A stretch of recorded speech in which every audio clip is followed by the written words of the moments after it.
Okay, today we're going to talk about bacon. Not that kind of bacon. This kind of bacon. Kevin Bacon, to be precise. As you might be aware, there is a game called The 6 Degrees of Kevin Bacon, the objective of which is to connect any actor in Hollywood to Kevin Bacon. This might sound stupid, but given Kevin Bacon's incredible acting versatility, he's phenomenally well connected within Hollywood. Let me give you an example.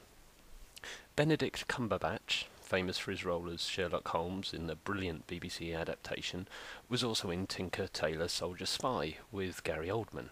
Gary Oldman starred in JFK with Kevin Bacon. Therefore, Benedict Cumberbatch has a Bacon number of 2, and Gary Oldman has a Bacon number of 1. Kevin Bacon has a Bacon number of 0, because he is Kevin Bacon. Another example.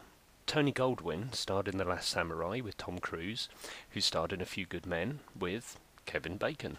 Or Julia Roberts starred in the excellent Charlie Wilson's War with Tom Hanks, who acted alongside Kevin in Apollo 13.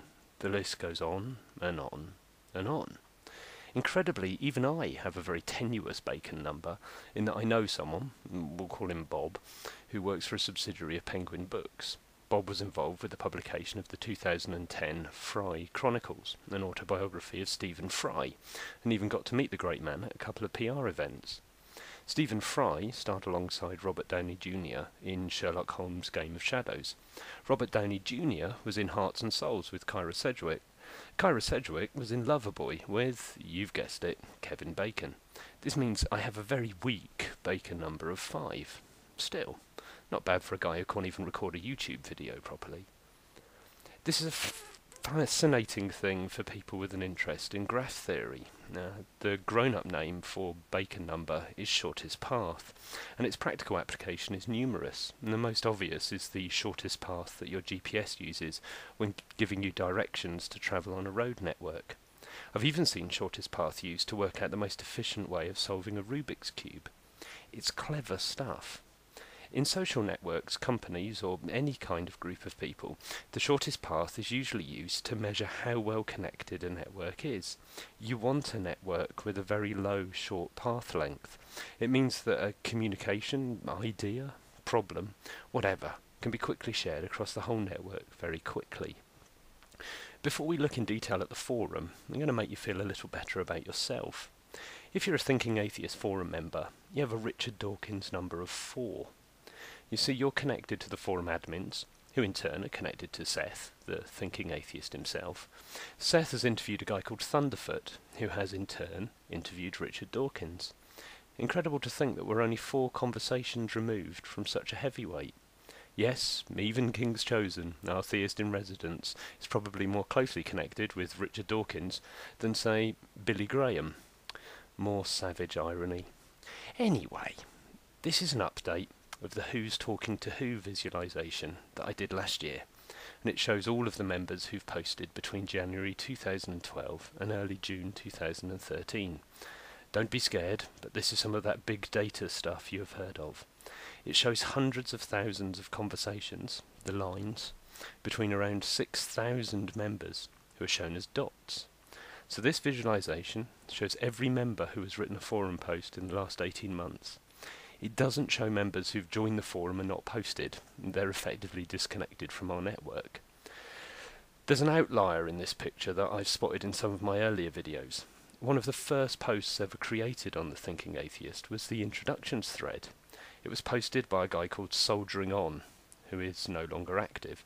The introduction thread is one of the biggest on the forum, which makes Soldiering On one of our most well-connected members. He's established forum immortality. We have a theist forum admin and an immortal member. Brilliant. Remember I was talking about Bacon numbers, or shortest path. Another way to look at that is to consider the longest path. This is the distance, or diameter, of the network. The TTA forum has a diameter of 10 connections. This means that every member who has made a forum post is a maximum of 10 steps removed from any other member. Considering we have over 9,000 members who've posted, that's not bad at all. I doubt there are many organisations of our size where every employee was only 10 steps removed from one another. Our average path length is just 3, which means that on average we're only 3 steps removed from one another. Obviously, every time you post, the closer you get to people, both mathematically and literally, which is nice. Here's something kinda unique about our network. I'll drag Free Thought out into the limelight as he wanted to see himself in a video, and he will serve well for this example. Free Thought is quite active on the forum, with over 4,000 posts to his name.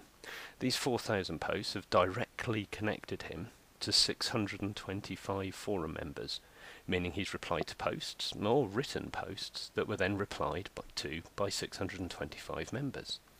Those 625 members connect Free Thought to 5,471 forum members. This puts him in about the top 10% of forum members in terms of connections. We can represent this graphically. I'll colour everyone who is connected either directly or indirectly to Free Thought. Here we go. The TTA forum according to Free Thought's connections. As you can see, just about the whole forum has changed colour, making Free Thought a hyper-connected member of the forum. So why is this unique? Well, it's the fundamental difference between a forum and the more modern social networks such as Twitter and Facebook. On these newer networks, you follow or friend people and interact with them. On TTA, you don't do that. You follow the idea, debate, or conversation, and by doing so, you interact with the network. This does happen on Facebook a little. If a friend of yours likes or comments on someone else's activity, then you can also comment on it and develop connections that way. This is the exception rather than the rule on the likes of Facebook and Twitter. I like the equality our approach brings on TTA.